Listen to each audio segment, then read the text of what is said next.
Alright, this is the fourth video. Welcome to Aslan. I'm Aslan. Basically this is a mini series about how to mend your own clothes.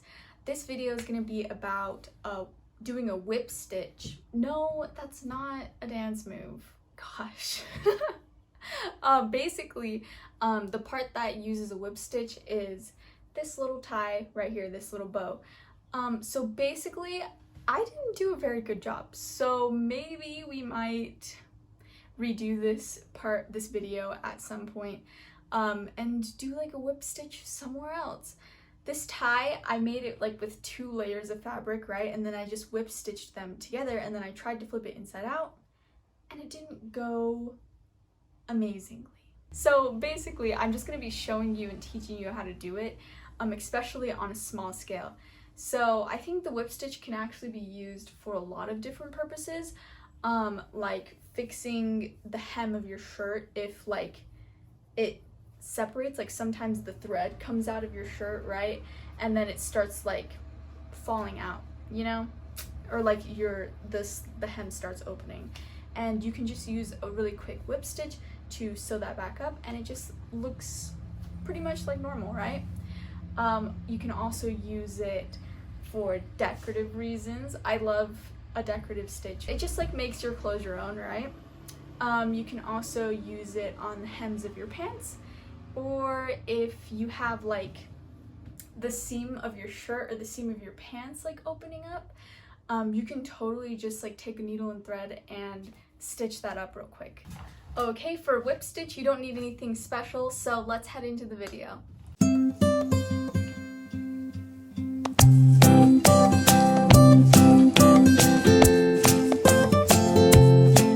Okay, the whip stitch is super easy to do. So you're gonna go down through your fabric, the top of your fabric, right, and go back up through the bottom, leaving a little bit of space in the middle, as you can see here. Then going back through the first hole, you're going to leave some more space when you're going through up towards the top again. See how that left a little stitch right there, and there's some space between it. It's because you're kind of skipping a stitch. And then you're gonna go back and whip back, right, to the end of your first hole. Maybe I can draw like a little diagram to put in here, and just to make it easier to explain, and just repeat that process over and over again. It's super... Okay, and here is that reference I was telling you about. Okay, this makes it so much easier because there's contrasting fabric. But basically, you're going to skip, right, one of the stitches, right? And then, so as you're pulling up to that fabric, you're creating the first stitch, and then you're whipping backwards, putting the needle through that second hole that you made, and then creating a new stitch, right? You see, it's easy once you like realize what's happening, and it's really fun. I feel like this is another one of my favorite sewing techniques for hand sewing. So yeah, just have fun, keep going. You've got this.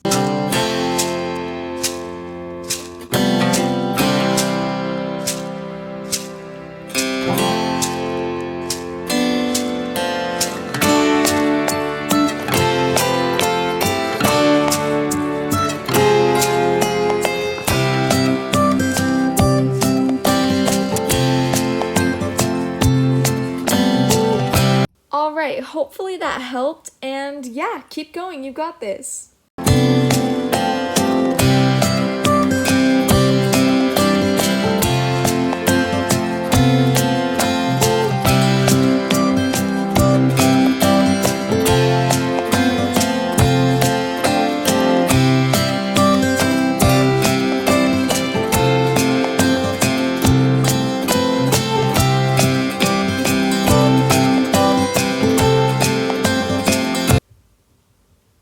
Alright, now it's important when you're getting to these corners that you don't just like continue stitching. You need to put one regular stitch in there right? Okay, so it's not a whip stitch. You're just gonna like put your needle back through the fabric, like right next to the last stitch you left off on, and then you're gonna start a whole new row, you know?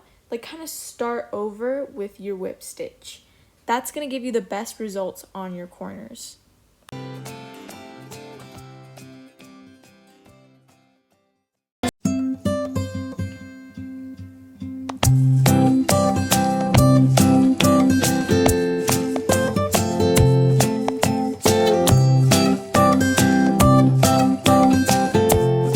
Alright, I don't know if I mentioned this yet, but basically, if you notice that like when we started this off, this little square, that I didn't start like right in the, I kind of started right in the middle of that square, right? That's because we're also leaving an opening so that we can turn this inside out, and you'll see that towards the end. So keep an eye out for that, keep that in mind.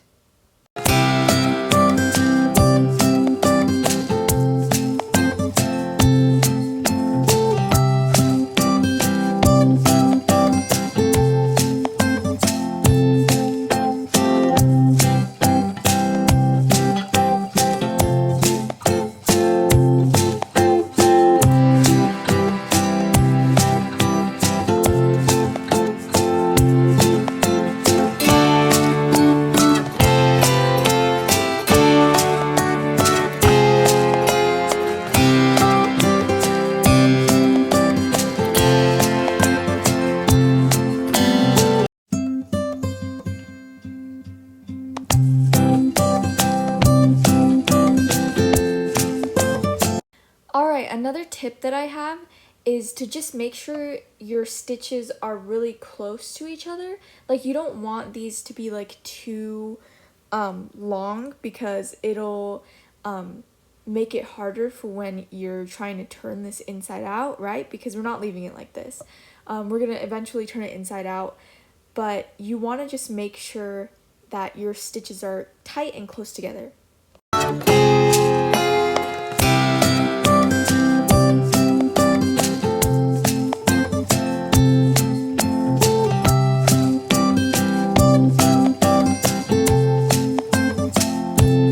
Alright, what you just saw me do is clipping the corners. So anytime you are making a project that is in the shape of a square or a rectangle or has like any kind of like angle on it, you're going to want to clip the corners off of it so that when you turn it inside out, it lays flat, right? And so don't go too close to the thread, but just enough so that it lays flat, right? And you'll know if it's too much. So you've got this.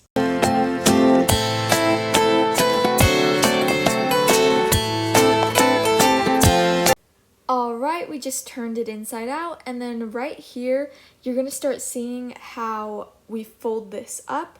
So basically, we're folding it like a bow, because it's a bow, right? And then you're just gonna like stab it through the middle with your needle, so it all stays in place. Do a couple stitches like that just to tack it down, and then we're gonna wrap the middle of the bow so it looks like, you know how a bow looks. It's super cute.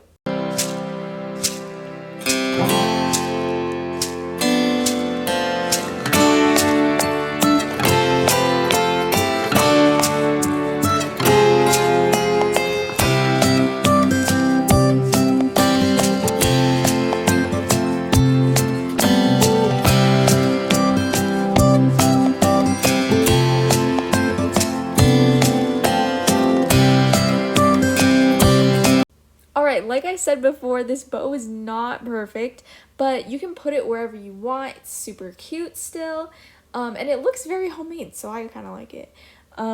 Anyways, I decided to make mine a bow tie because I want it to be a boy, and I just did a little bit of a stitch here to keep everything in place, and then I just like tacked him on, or the little bow onto his neck, right?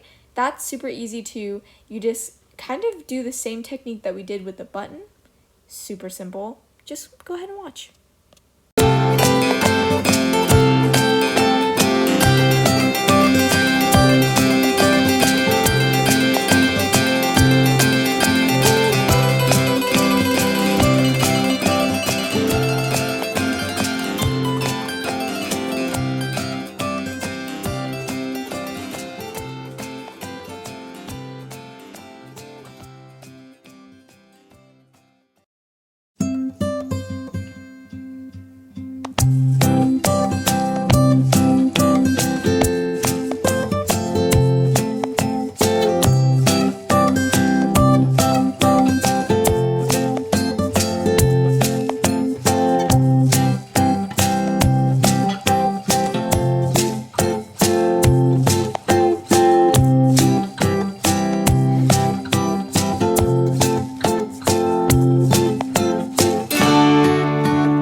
is your complete Mending Bear project. Congratulations! Aw, he's so cute. Thank you so much for watching my 4th video. Okay, it was number 4, right? It was number 4. Anyways, if you have any extra time on your hands, or you just want to serve more than you already have by giving away your little bear, right? If that made you feel good and you just like want to brighten other people's days too. There's this great website called justserve.org, and you can totally go on there, find a bunch of service projects, including sewing projects to improve your skills, and yeah, have a ton of fun doing those, because I know I do. Basically, the last video is just going to be a review of all of the things that we learned. So basically, I'm going to go over the blanket stitch, the blanket stitch, sewing on a button, darning, and then the whip stitch. Basically, just like for reference if you need to go back and look at those again. So I hope that you watch the next video too, if you need. And I hope you had fun. I hope you had fun with me making this cute little project.